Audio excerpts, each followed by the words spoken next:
बच्चों आज फाइनली हम एसएस स्टार्ट ले रहे हैं। एसएस मैंने जैसे कि बताया था, इसकी 3 ब्रांचेस होती हैं। सोशल साइंस की 3 ब्रांचेस होती हैं, हिस्ट्री, जियोग्राफी, सिविक्स। ठीक है, हिस्ट्री में आप एंशियंट चीजें, राजा महाराजा और भाई मॉस्क, फिर फोर्ट, मतलब सब पुरानी चीजों के बारे में पढ़ते हो। जियोग्राफी में आप नक्शे, ठीक है, मैप्स वगैरह कि भाई स्काई, मून, अर्थ, ठीक है, ऐसे सब पढ़ते हैं हम। और सिविक्स में हम लोग संविधान के बारे में, भाई हमारे नियम क्या है, लॉज क्या है, यूनिटी क्या है, हमारी मतलब जो भावनाएं होती हैं देश से जुड़ी हुई, वैसा पढ़ते हैं हम। ठीक है, रूल्स पढ़ते हैं, लॉज पढ़ते हैं। ठीक है, तो ये 3 ब्रांचेस होती हैं एसएस की। तो हमको तीनों में से एक एक चैप्टर करना है। स्कूल में ऐसे ही लिया जाता है, एक हिस्ट्री का लेते हैं, एक सिविक्स का लेते हैं, एक ज्योग्राफी का लेते हैं, क्योंकि तीनों की बुक भी अलग है। ठीक है, तो आप इसका मतलब क्या हुआ, तीनों जरूरी है। ठीक है, तो अभी हमें ना पहला ज्योग्राफी से स्टार्ट ले रहे हैं। ठीक है, ऐसे ज्योग्राफी का स्टार्ट लेने का कोई खास मतलब नहीं है, मैं ऐसे ही ले रही हूँ। ठीक है, ज्योग्राफी के बाद हम हिस्ट्री लेंगे। ठीक है, तो ज्योग्राफी में देखिए जो फर्स्ट चैप्टर है वो है अर्थ इन द सोलर सिस्टम। ठीक है, ज्योग्राफी का चैप्टर 1 है अर्थ इन द सोलर सिस्टम। ठीक है, तो ये जो चैप्टर 1 है अर्थ इन द सोलर सिस्टम, देखो अर्थ का अर्थ तो पता है, ठीक है, हमारी धरती। सोलर सिस्टम मतलब सूर्यमंडल। ठीक है, सोलर मतलब रिलेटेड टू सन, सन ने जो सिस्टम बनाया हुआ है हम उसका हिस्सा हैं। ठीक है, तो उसके बारे में पढ़ेंगे कि अर्थ कहाँ से, भाई सोलर सिस्टम में अर्थ की पोजीशन क्या है। ठीक है भाई, और सोलर सिस्टम क्या है, सोलर क्या है, सिस्टम क्या है, सन की क्या मतलब सन का क्या काम है, प्लैनेट्स क्या है, कॉन्स्टिलेशंस क्या है। ठीक है, ये ज्योग्राफी में समझना और समझने से ज्यादा याद करना भी होगा। ठीक है, साइंस में क्या था भाई, आप थोड़ा समझ रहे थे तो शायद समझते समझते याद हो जाता था। यहाँ आपको खास याद करना पड़ेगा, क्योंकि डेफिनेशंस होती हैं। ठीक है, तो वो आपको बुक की डेफिनेशंस याद करनी पड़ेंगी। तो एक चीज करना, ये चैप्टर में जैसे जैसे हम आगे बढ़े ना, आप लिखोगे ना तब याद भी करते रहना, तो ये चैप्टर आपके लिए अच्छा रहेगा। ठीक है, देखो अर्थ इन द सोलर सिस्टम आपका एनसीईआरटी लेके बैठो आपके साथ, और हो सके तो एसएस का भी पार्टीशन कर लेना। अगर साइंस की अलग बुक बनाई है तो उसी में एसएस का पार्टीशन कर लेना, या एसएस की अलग बनानी है तो अलग बनाना, पर अलग से ही लिखना। ठीक है, ऐसे नहीं कि साइंस में एसएस डाल दो, मैथ्स में एसएस साइंस डाल दो, ऐसे नहीं। कोई भी नोटबुक बनाओ, पार्टीशन करो, कुछ भी करो, पर अलग रखना। मैं ऐसे बोल रही हूँ कि ढूंढने बैठो ना तो मिल जाए, वैसा करना। ठीक है, देखो अर्थ इन द सोलर सिस्टम, तो देखो आप जब शाम ढल जाती है, सनसेट हो जाता है, तो आप जब ऊपर आसमान देखते हैं, ठीक है, तो कितना आपको वंडरफुल लगता है।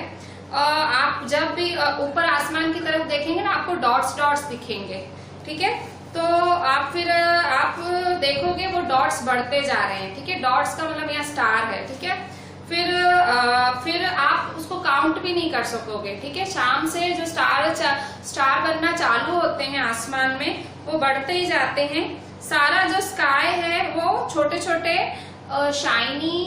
टाइनी मतलब छोटे छोटे शाइनी ऑब्जेक्ट से भर जाता है। कुछ ब्राइट होते हैं, कुछ डिम होते हैं।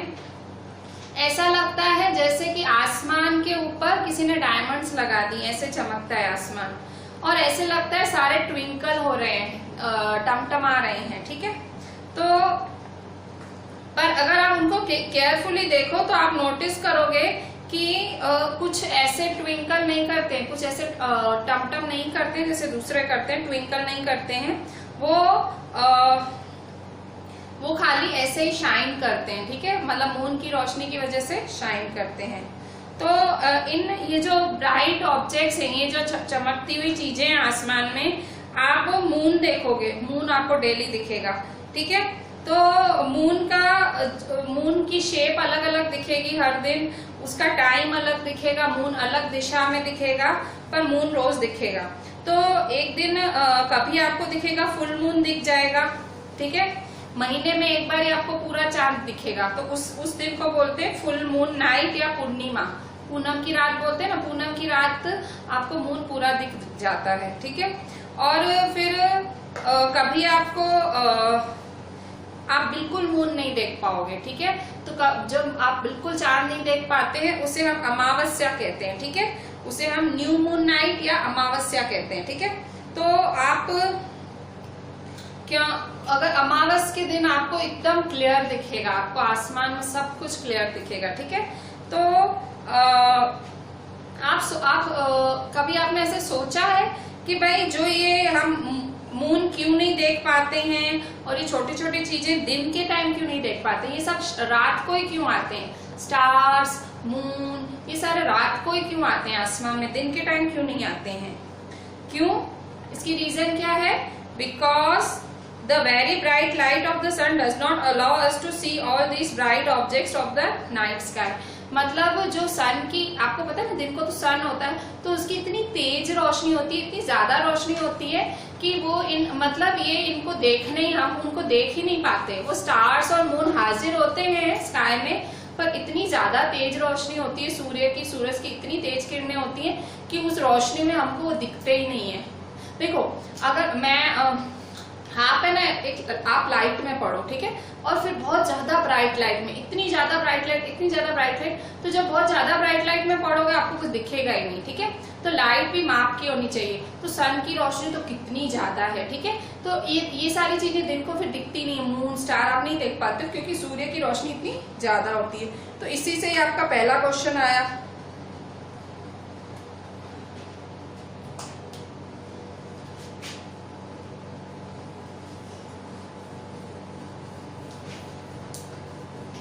ये मैं ऊपर लिख देती हूँ, ठीक है। चैप्टर 1 ज्योग्राफी, अच्छा लिखा हुआ है। अच्छा देखें यहाँ पे geography.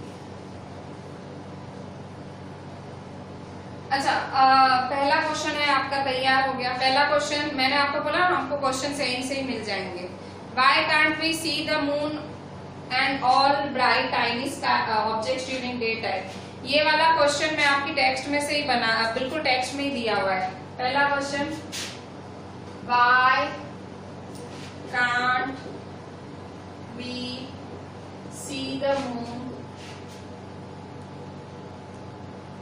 and all bright tiny objects during daytime? ठीक है, हमें जो मून है और जो ब्राइट चीजें दिन को क्यों नहीं दिखती हैं? Because the very bright light of the sun does not allow us to see all these bright objects of the night sky, ठीक है। Because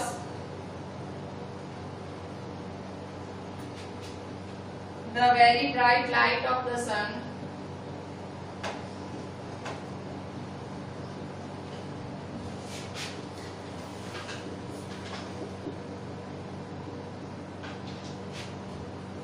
the very bright light of the sun does not allow us to see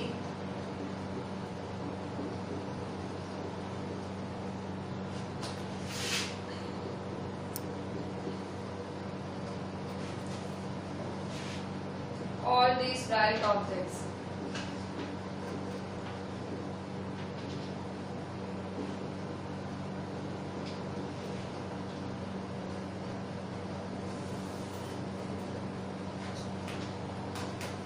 all these bright objects of the night sky।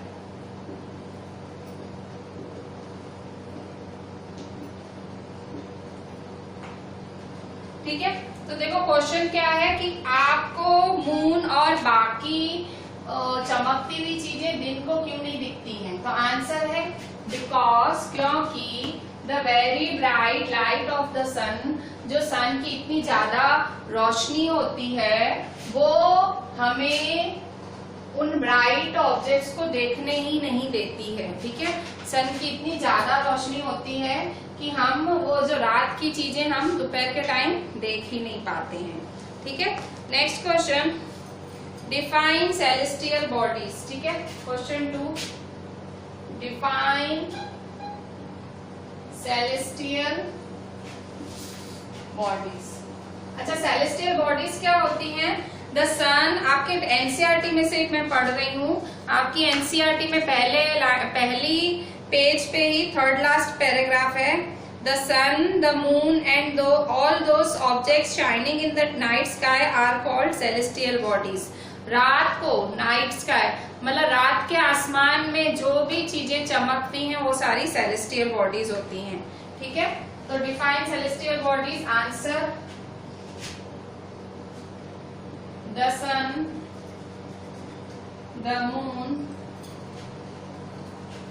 and all those objects shining in the night sky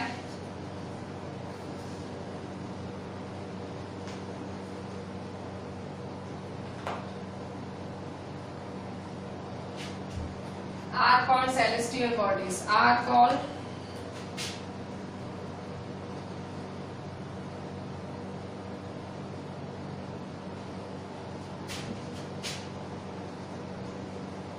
ठीक है।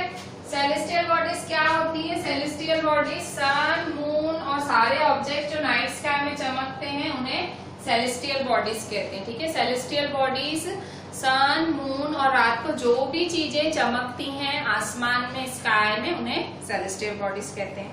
ठीक है, अब next है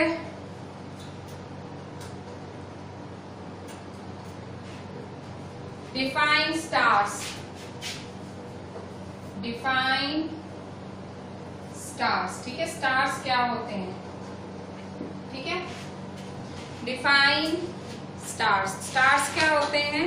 तो stars, some celestial bodies are very big and hot, they are made up of gases, they have with their own heat and light which they emit in large amount, these celestial bodies are called stars. Stars क्या होते हैं? Stars celestial bodies ही होती हैं जिनके पास अपनी heat और light होती है और वो एमिट, EMIT, एमिट मतलब रिलीज करना। ठीक है, these celestial bodies are called stars। ठीक है,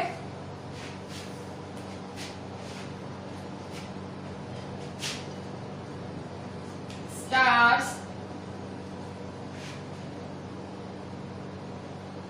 are celestial bodies। Stars are celestial bodies. They have their own heat and light.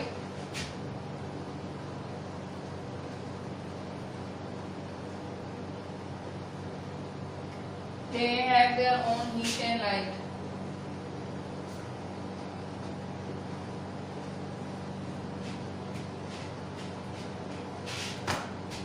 Stars are celestial bodies. Stars क्या होती हैं? Celestial bodies होती हैं। Celestial bodies क्या होती हैं? सेलेस्टियल बॉडीज मैंने अभी अभी आपको बताया, celestial bodies sun, moon and all those जो भी रात को चमकती हैं वो सेलेस्टियल बॉडीज होती हैं। तो स्टार को डिफाइन करो। स्टार्स क्या है? Celestial bodies, they have their own heat and light. Stars के पास खुद की हीट एंड लाइट होती है। ठीक है, which they emit in large amounts, which they emit large amount. ठीक है, देखो स्टार क्या होता है? फिर से स्टार आर सेलेस्टियल बॉडीज, वो सेलेस्टियल बॉडीज ही होती है। सेलेस्टियल बॉडी जो भी आसमान में दिखता है वो सेलेस्टियल बॉडी, रात के टाइम जो भी आसमान में दिखे वो celestial body. They have their own heat and light, उनके पास अपनी रोशनी, अपनी गर्माहट होती है। ठीक है, उनको लेनी नहीं पड़ती है किसी से, उनके पास अपनी रोशनी होती है। Which they emit in large amount. Emit का मतलब रिलीज करना, फेंकना। वो अपनी रोशनी उल्टा फेंकते हैं, मतलब आपको दिखता नहीं है चमकता, तो अपनी रोशनी दे रहे होते हैं। ठीक है, उनकी रोशनी की वजह से तो आसमान इतना दिखता है हमें, वरना रात को तो अंधेरा होता है, कहाँ से कुछ दिखता।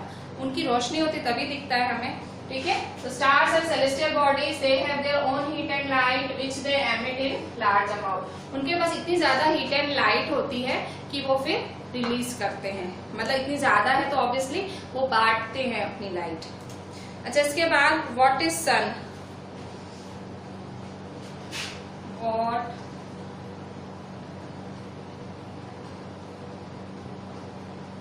Is sun? ठीक है,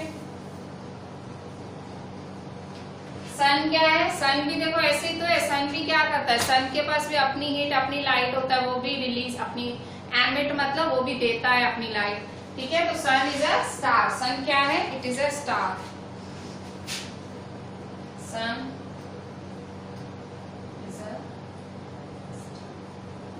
ठीक है।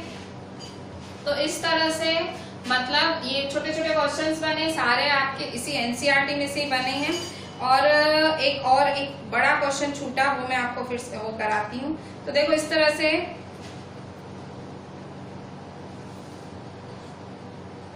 ठीक है, ये देखो ये हैं 4 क्वेश्चंस बने कि आपको मून और सारे जो टाइनी ऑब्जेक्ट्स हैं दिन को क्यों नहीं दिखते हैं, क्योंकि दिन को सन की रोशनी इतनी ज्यादा होती है कि हमें रात वाली चीजें दिखती नहीं है, होती हैं पर दिखती नहीं है। सेलेस्टियल बॉडीज वो होती हैं, सन मून सारी चीजें जो रात के आसमान में चमकती हैं, उन्हें सेलेस्टियल बॉडीज कहते हैं। स्टार्स सेलेस्टियल बॉडीज होते हैं, उनके पास अपनी हीट होती है, अपनी लाइट होती है और वो ज्यादा अमाउंट में फेंकते हैं। What is a sun? Sun is a star. क्यों स्टार बोल रही हूँ? क्योंकि स्टार की खासियत क्या है, स्टार के पास अपनी लाइट अपनी हीट होती है और वो देती है। तो वैसे ये सूर्य की रोशनी, सूर्य की गर्मी हमें मिलती है, तो सन भी क्या हुआ? स्टार हुआ। ठीक है,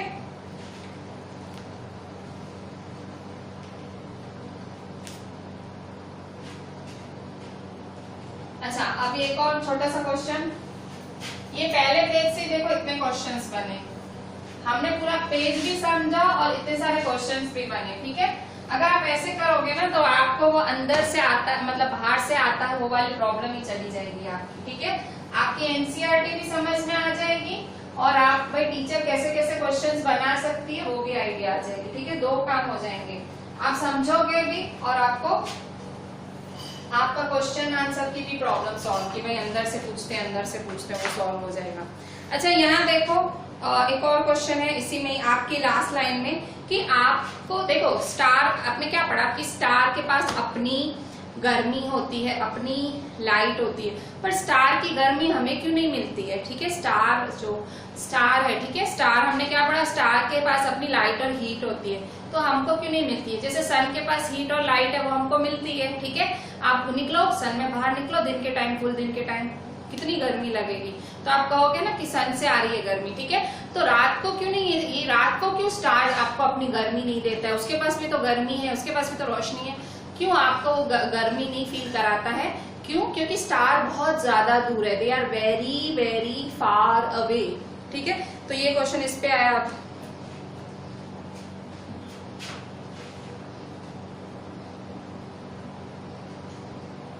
फिफ्थ था ना ये, 1 2 3 4 हुआ था ना, अभी फिफ्थ है ना। Why can't we feel the heat और लाइट? ठीक है, why can't we feel the heat और light of the sun? Star, ठीक है, स्टार की लाइट और हीट क्यों नहीं हमें मिलती है? ठीक है, जैसे सन की तो मिलती है, अब सन है, सन भी तो स्टार है, तो सन तो दिन में हमको फुल लाइट और हीट देता है, तो रात को हमें क्यों ये स्टार की लाइट एंड हीट नहीं मिलती है? रीजन क्या है? Because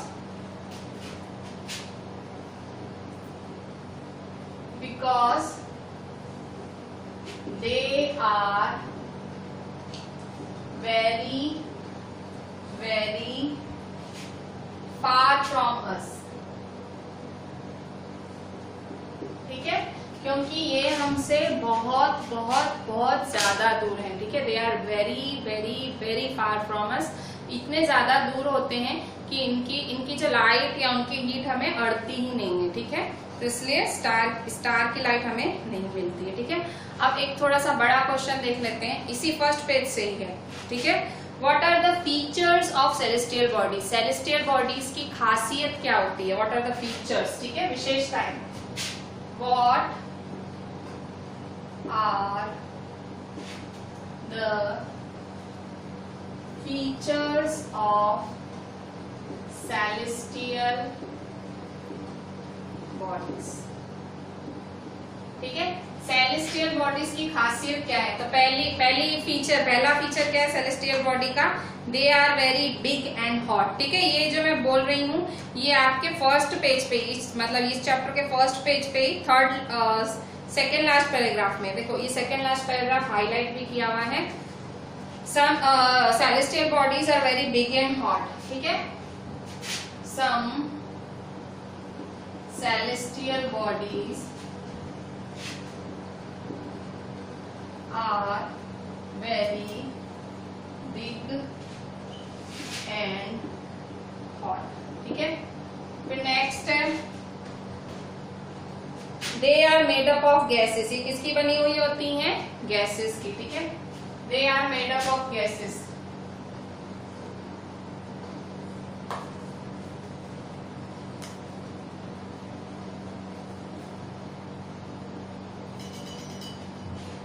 they are made up of gases. ठीक है, they have their own heat and light. ठीक है, ये गैसेस की बनी होती है। सेलेस्टियल बॉडीज गैसेस की कैसे बनी होती है? इनके पास खुद की, जैसे जुपिटर, आपने जुपिटर का नाम सुना होगा। जुपिटर एक प्लैनेट है। ठीक है, प्लैनेट भी आसमान में ही पाए जाते हैं। तो जुपिटर के पास अपनी बहुत सारी हीलियम गैस होती है। ठीक है, तो कई ऐसे, मैं आपको मतलब एग्जांपल दे रही हूँ, तो मतलब इनके पास कई ऐसी सेलेस्टियल बॉडीज हैं, आसमान में पाई जाने वाली चीजें हैं जिनके पास अपनी गैसेस होती हैं। ठीक है, they are made up of gases. They have their own heat and light. They have their own heat and light. ठीक है, इनके पास अपनी गर्मी होती है, अपनी लाइट होती है। They have their own heat and light which they emit in large amounts. ठीक है, which they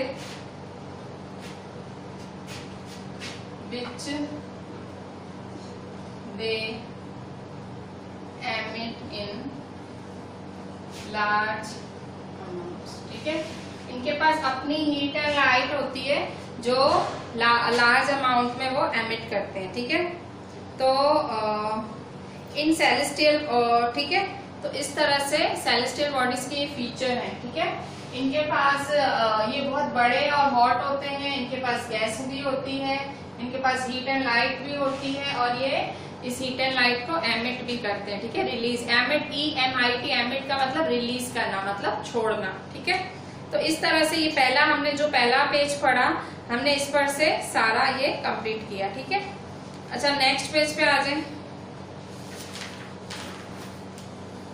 सेकंड पेज। ठीक है, अभी सेकंड पेज में you must have noticed that all objects. अच्छा, आप जो बुक खोल के बैठे हैं उसका नाम क्या होना? उसका नाम है द अर्थ अवर हैबिटेट। ठीक है, लिखा भी है टेक्स्ट बुक इन ज्योग्राफी। सही किताब तो खोल के बैठे हो ना सारे?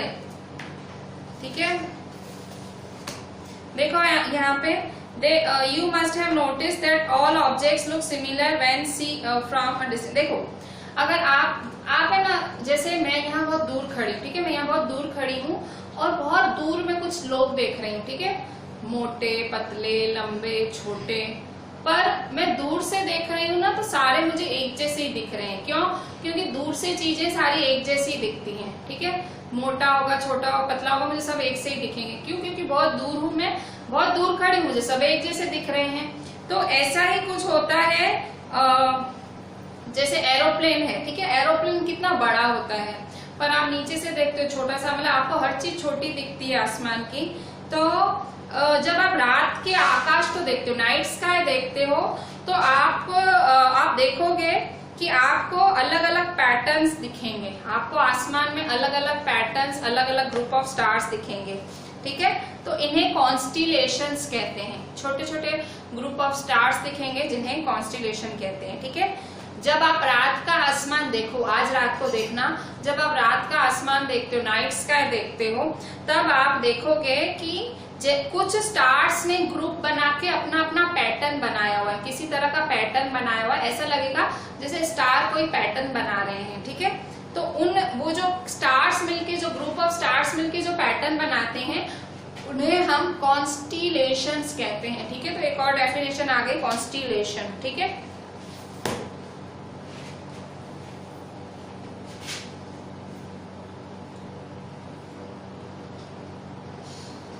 ठीक है, 7th, डिफाइन कॉन्स्टिलेशन। स्पेलिंग देख लेना, कॉन्स्टिलेशन। ठीक है, कॉन्स्टिलेशन मतलब ग्रुप ऑफ स्टार्स। ठीक है, define constellations with example.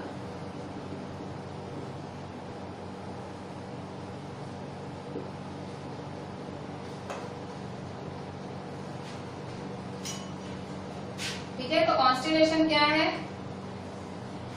Constellation है we can notice various patterns formed by different group of stars. These are called constellation. ठीक है, constellations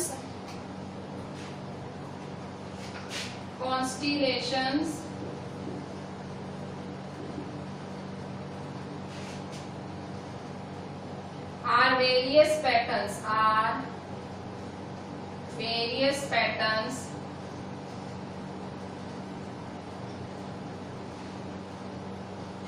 constellations are various patterns formed by different group of stars. ठीक है, formed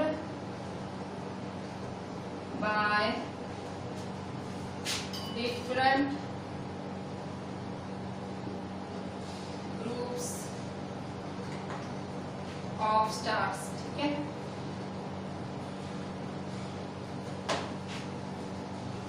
ठीक है, constellation are various patterns formed by different group of stars. जब stars अलग अलग pattern में ग्रुप बना के अलग अलग पैटर्न बनाते हैं, उन्हें हम कॉन्स्टिलेशन कहते हैं। ठीक है, constellations are various patterns formed by different group of stars. ठीक है, कॉन्स्टिलेशंस क्या होते हैं? ग्रुप ऑफ स्टार्स ने पैटर्न बनाया होता है, उसे हम कॉन्स्टिलेशन कहते हैं। ठीक है, एग्जाम्पल उर्सा मेजर और बिग बियर। ठीक है, एग्जाम्पल बोला है ना, एग्जाम्पल बताओ। एग्जाम्पल उर्सा मेजर और बिग बियर। ठीक है, ये उर्सा मेजर नाम है, ये पुराने संस्कृत शब्द से नाम है, और बिग बियर एक इंग्लिश वर्ड है। तो इन्होंने एक कॉन्स्टिलेशन का नाम है उर्सा मेजर या बिग बियर। ठीक है, ये भी ग्रुप दिखता है। ठीक है, एक ग्रुप में ये देखा जाता है। ठीक है, तो इस तरह से ये देखो फिगर 1.1 बनी हुई है। देखो 1.1 फिगर बनी हुई है, तो ऊपर देखो लड़की को स्टार दिख रहा है।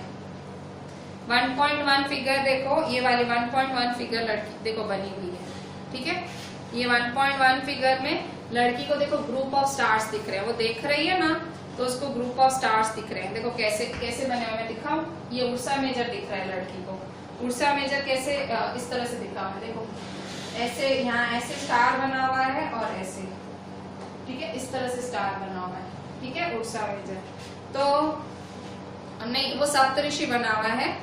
जो लड़की को दिख रहा है वो सप्तऋषि है। सात स्टार्स बने हैं। देखो यहाँ पे, यहाँ एक पहला स्टार यहाँ बना है, फिर दूसरा, फिर ये तीसरा, ये चौथा। ठीक है, फिर 5, 6 और 7। ठीक है, ये लड़की को 7 स्टार्स। आप देखिए साइड में लड़की आसमान की तरफ देख रही है, तो जब लड़की ने देखा एक साथ ग्रुप में स्टार्स हैं, वो सप्तऋषि है। सप्तऋषि बहुत आसानी से दिख जाता है।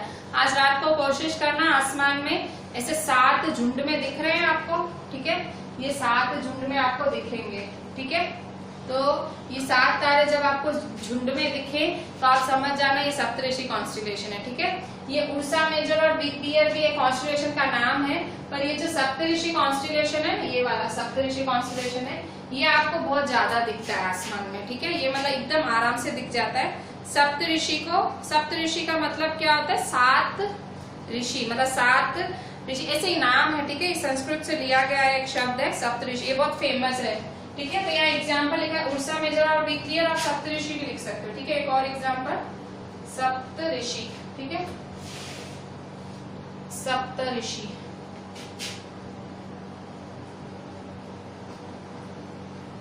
ठीक है, तो इस तरह से कॉन्स्टिलेशंस के बहुत सारे पैटर्न्स होते हैं, और उर्सा मेजर या बिग बियर एक उसका एग्जाम्पल है, सप्तऋषि एक दूसरा एग्जाम्पल है।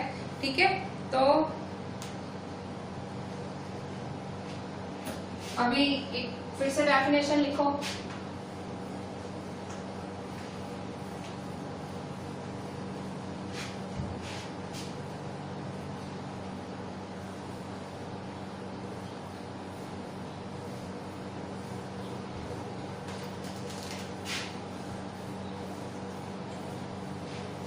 ठीक है, 8th नंबर क्या लिखेंगे? 8th number define Saptarishi. What is Saptarishi? 8th, what is Saptarishi.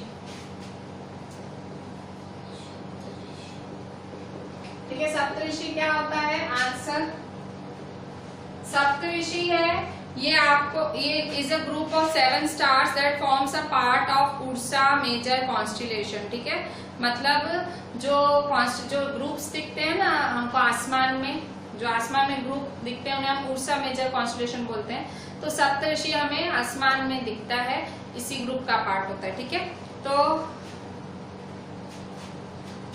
Answer Saptarishi is a group of, सप्त मतलब 7 और ऋषि मतलब stars, is a group of 7 stars. 7 stars answer में आना चाहिए। ठीक है, सप्तऋषि के आंसर में 7 स्टार्स वर्ड आना चाहिए। ठीक है, ठीक है, is a group of 7 stars that forms a part of Ursa major constellation।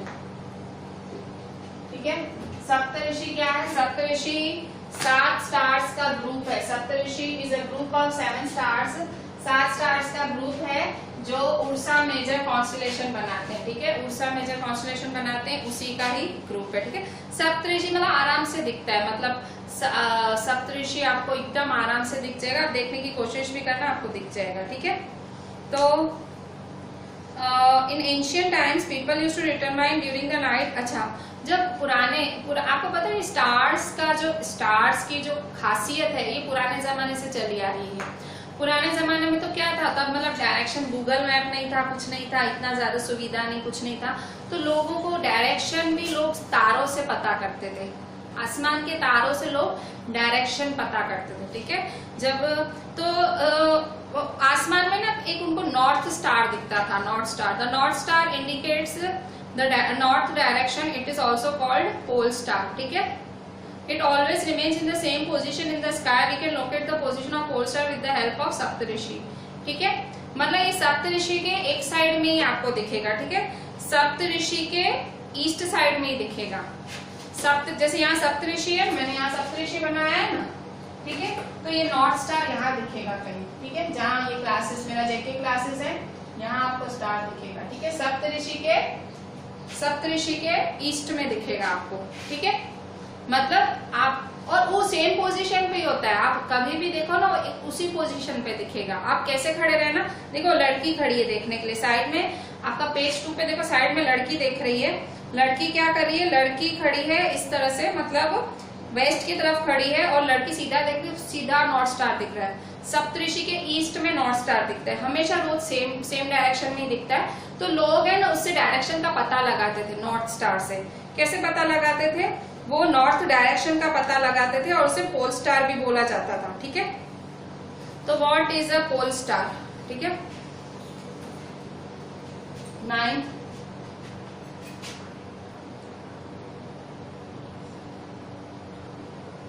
What is a pole star? ठीक है, what is a pole star? तो पोल स्टार क्या होता है? The north star indicates the north direction, it is also called pole star. ठीक है, answer pole star कौन होता है? नॉर्थ स्टार ही होता है। क्या होता है? नॉर्थ स्टार ही होता है। ठीक है, the north star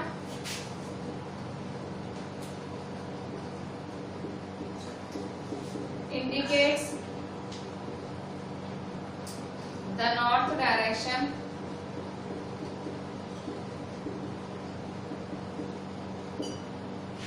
it is also called the pole star।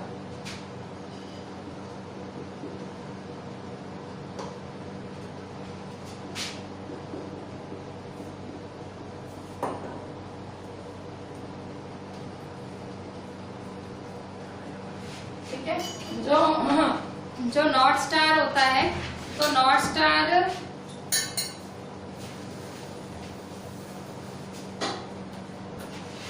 ठीक है। तो नॉर्थ स्टार भी कहते हैं इसे। तो north star indicates the north direction. जो नॉर्थ स्टार है, जो ये नॉर्थ स्टार दिखता है यहाँ पे, ठीक है, सप्तऋषि के ईस्ट में जो नॉर्थ स्टार है उससे नॉर्थ दिशा, नॉर्थ डायरेक्शन खबर पड़ती है। It is also called the pole star. इसे पोल स्टार भी कहा जाता है, नॉर्थ स्टार को पोल स्टार भी कहा जाता है। It always remains in the same position in the sky. हमेशा ये एक ही दिशा में दिखता है, स्काई में हमेशा ये एक ही दिशा में दिखता है। It always remains in the same position in the sky, ठीक है। The north star indicates the north direction. It is also called the pole star, ठीक है। नॉर्थ स्टार है, नॉर्थ डायरेक्शन में दिखता है और उसे पोल स्टार भी कहा जाता है, और हमेशा आपको स्काई में वो सेम पोजीशन पे ही दिखता है, ठीक है।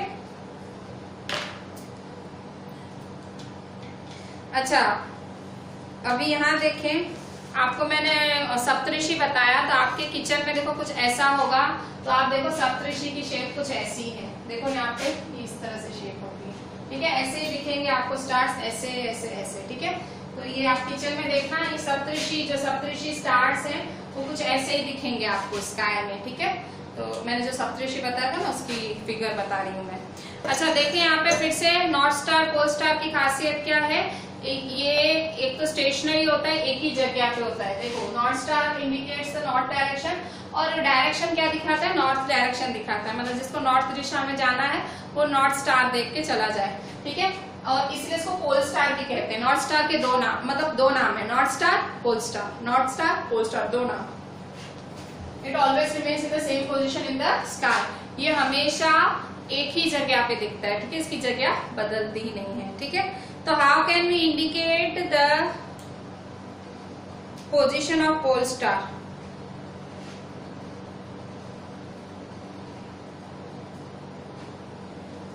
हाउ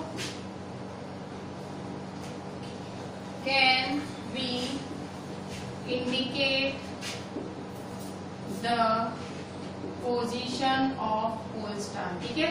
पोल स्टार दिखेगा कैसे, पता कैसे चलेगा पोल स्टार कौन सा है, ठीक है। तो answer,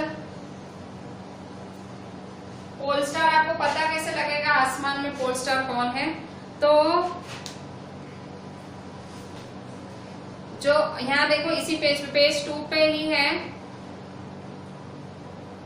It always remains in the same position in the sky. We can locate the position of pole star with the help of Saptarishi.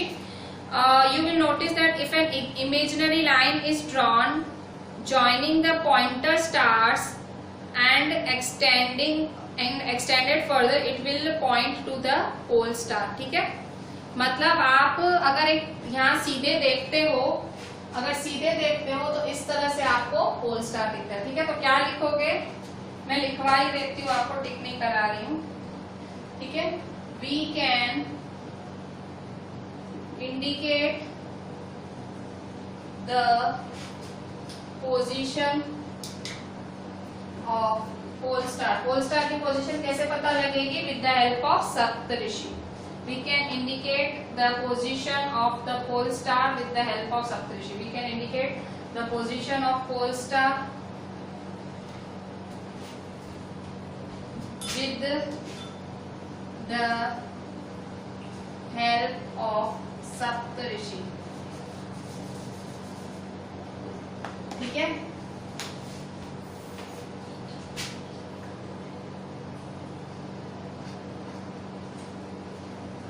ठीक है कि भाई पोल स्टार की पोजीशन हमें सप्तऋषि की मदद से दिखती है, ठीक है। सप्तऋषि की मदद से हमें पोल स्टार पता लगता है। और थोड़ा सा और अच्छे से लिख सकते हैं, if an imaginary line is drawn, if an imaginary line is drawn, ठीक है। इमेजिनरी लाइन का मतलब आप ऐसे ही, ऐसे झूठी लाइन समझो। इमेजिनरी लाइन मतलब मन में आप सोचो, एक सीधा लाइन की तरह सोचो, ऐसे ऊपर देख रहे हो तो ऐसे मन में सोचो कि सीधा लाइन ऐसे जा रही है, ऐसे। इमेजिनरी लाइन मतलब मन में सोचो ऐसा। So if an imaginary line is drawn,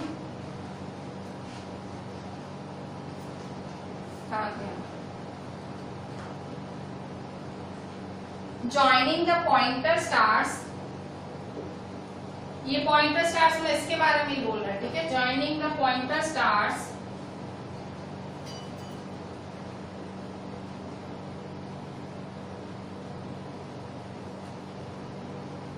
joining the pointer stars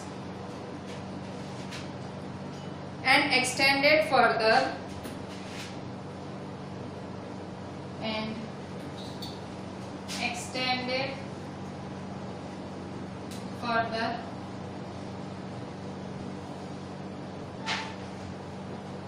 it will point to the pole star.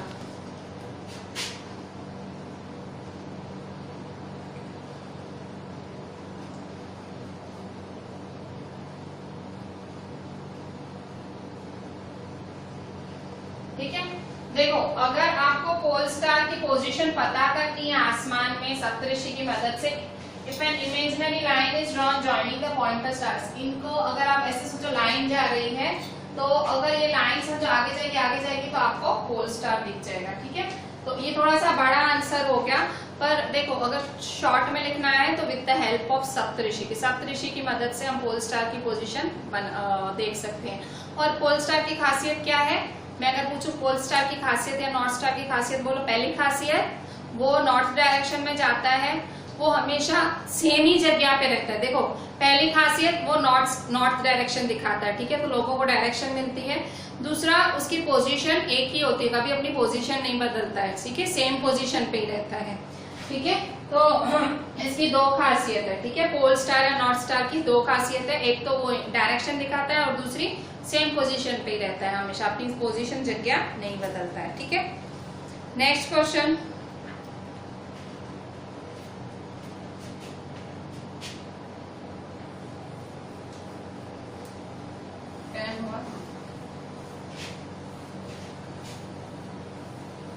Geography आपका अभी जो 6th स्टैंडर्ड का जियोग्राफी है वो तो भी बहुत इजी है। इसमें मतलब बहुत ज्यादा आपको जैसे चीजें पर याद करना पड़ेगा, याद करे बिना चारा नहीं है। आप इसमें क्या लर्न करना पड़ेगा, डेफिनेशंस। जैसे साइंस में क्या था भाई, आपने समझ लिया, मैंने आपको समझाया कि देखो कार्बोहाइड्रेट्स, तो साइंस में तो भी थोड़ा अपना बना के लिख दोगे, पर ज्योग्राफी में तो आपको याद करना पड़ेगा। आप नॉर्थ स्टार पोल स्टार क्या है वो कैसे अपना बना के लिखोगे, वो तो याद करना पड़ेगा ना कि भाई पोल स्टार वही उसकी स्टेशनरी पोजीशन होती है। हाँ, इंग्लिश भले अपनी यूज करो, आप अपना बना के लिख सकते हो, लिखो, पर खास याद तो करना पड़ेगा। कॉन्स्टिलेशन की डेफिनेशन याद करनी पड़ेगी, वो तो नहीं अपनी बना के लिख सकते हो। ठीक है, कुछ भी ऐसे तो नहीं अनशंट लिखोगे तो टीचर मार्क्स तो नहीं दे देगी ऐसे ही। ठीक है, तो ये सारी जियोग्राफी में तो याद करना पड़ता है। ठीक है, कोई चारा ही नहीं है कि आप सोचो कि भाई कुछ भी लिख के गप्पे मार के आ जाएंगे, तो गप्पे तो ना चले भाई, याद तो करना पड़े। अच्छा, अब यहाँ देखो 11th नंबर, डिफाइन प्लैनेट्स। ठीक है, डिफाइन प्लैनेट्स। आंसर देखो, प्लैनेट्स क्या होते हैं, पेज नंबर 2 पे थर्ड लास्ट पैराग्राफ। चलो ये भी मैं लिख ही लेती हूँ। Some celestial bodies do not have their own heat and light. They are lit by the light of stars. Such bodies are called planets. देखो, कुछ जो celestial bodies होती है ना, कुछ celestial, कुछ आसमान में मिलने वाली bodies होती हैं, वो उनके पास अपनी रोशनी, अपनी गर्मी नहीं होती है। वो किनसे लेती है रोशनी और गर्मी? स्टार से लेती है। स्टार कुछ भी हो, मतलब कोई भी स्टार, सन, उनसे ही लेती है रोशनी। जिनके पास रोशनी होती है उनसे लेती है। अब हमारी अर्थ की बात कर लो, अर्थ इज अ प्लैनेट, हम प्लैनेट हैं। क्यों? हमारे पास खुद की रोशनी, खुद की गर्मी नहीं है। हम किससे ले रहे हैं? हम सन से लेते हैं। सन भी तो क्या है? स्टार है। ठीक है, तो प्लैनेट क्या होते हैं? उनके पास खुद की रोशनी, खुद की गर्मी नहीं होती है, और वो कहाँ से लेते हैं? वो लेते हैं स्टार से। ठीक है, तो planets, some celestial bodies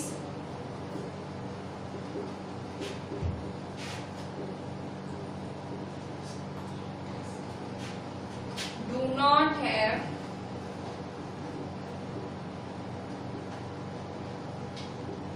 their own heat and light.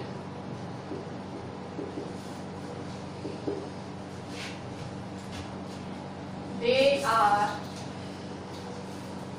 lit by the light of the stars.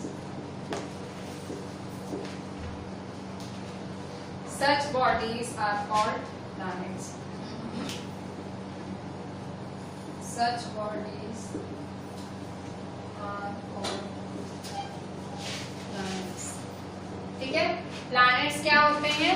जिनके पास खुद की रोशनी, खुद की गर्मी नहीं होती है और वो लेते हैं दूसरों से, जैसे कि हम अर्थ हैं, हम अर्थ प्लैनेट हैं। प्लैनेट्स आपने पढ़े होंगे, मर्क्यूरी, वीनस, अर्थ, ठीक है। मैं बताऊं प्लैनेट्स को लिखने याद, अगर आपको सीक्वेंस में याद करना हो ना तो इस सीक्वेंस में याद किया करो। अगर आपको प्लैनेट के नाम, आपको पता है टोटल 9 प्लैनेट्स हैं, पर अभी जो साइंटिस्ट है ना प्लूटो को, जो लास्ट वाला प्लैनेट है ना, उसको निकाल दिया प्लैनेट के नाम से। तो पता है कौन से? ये आपकी नॉलेज के लिए बता रही, ठीक है। ये 11 क्वेश्चन आज यहाँ खत्म हुए। आज अपने ने पौने दो पेज ऑलमोस्ट कंप्लीट किए, दूसरा पूरा नहीं किया, दूसरे का थोड़ा रह गया। हमने 2 पेज आज अच्छे से किए। देखो मैं आपको एक याद करने का तरीका बता रही हूँ, ये आपकी नॉलेज के लिए, ठीक है। एक्स्ट्रा है, एक्स्ट्रा, ठीक है। तो आपको अगर 9 प्लैनेट्स के नाम याद करने हो ना, तो 9 प्लैनेट के नाम ऐसे होते हैं, एम, वैम, जेसन। मेरे को हमारे टीचर ने ऐसे याद कराया था, हम छोटे थे ना आप जितने, तो कैसे याद कराया था? तो एम क्या होता है? मर्क्यूरी, ठीक है, मर्क्यूरी।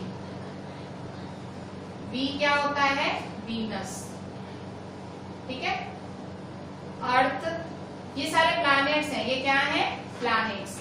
प्लैनेट्स के नाम याद करने हो ना, तो mercury, Venus, Earth, Mars, Jupiter, Saturn, ठीक है।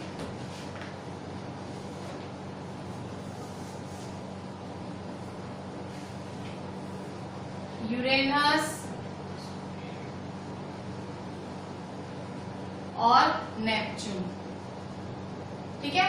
अभी प्लूटो साइंटिस्ट ने हटा दिया है प्लैनेट्स के नाम पर से, प्लूटो भी होता था पर साइंटिस्ट ने हटा दिया है उसको, कोई प्लैनेट नहीं है वो। तो ये देखो ये होते हैं Mercury, Venus, Earth, Mars, Jupiter, Saturn, Uranus, Neptune. ठीक, ये बस मैंने एक एक्स्ट्रा चीज बताई, मुझे ध्यान आया। तो अभी आगे ये चीज आएगी आपको, तो आपको अच्छा रहेगा, ठीक है। सोलर सिस्टम में 9 प्लैनेट्स होते हैं, 9 नहीं 9वां तो अभी प्लूटो निकाल दिया साइंटिस्ट ने, 8 प्लैनेट्स होते हैं। तो आपकी एनसीईआरटी में क्या लिखा हुआ है वो देख लेंगे हम। तो इस तरह से, ठीक है। ये 11 क्वेश्चंस बहुत ध्यान से करना, और हो सके ना आज से याद भी करना चालू करो। जियोग्राफी आगे टफ पड़ेगा, ठीक है। इजी होता है पर याद करते जाओगे तो बहुत मतलब अच्छा लगेगा तुमको। जैसे अभी यहाँ कॉन्स्टिलेशन, सेलेस्टियल बॉडीज आया, अब सेलेस्टियल बॉडी तुमने याद ही नहीं किया होगा, तुम कहोगे ये मैम ने कौन सा शब्द ला दिया। सेलेस्टियल बॉडीज क्या होता है, ठीक है। पर वो तो मैंने आगे डेफिनेशन लिखा है ना, ठीक है। याद करते जाना, ठीक है। ये मेरे को व्हाट्सअप तो करना ही है पर याद भी करते जाना। चलें, थैंक यू।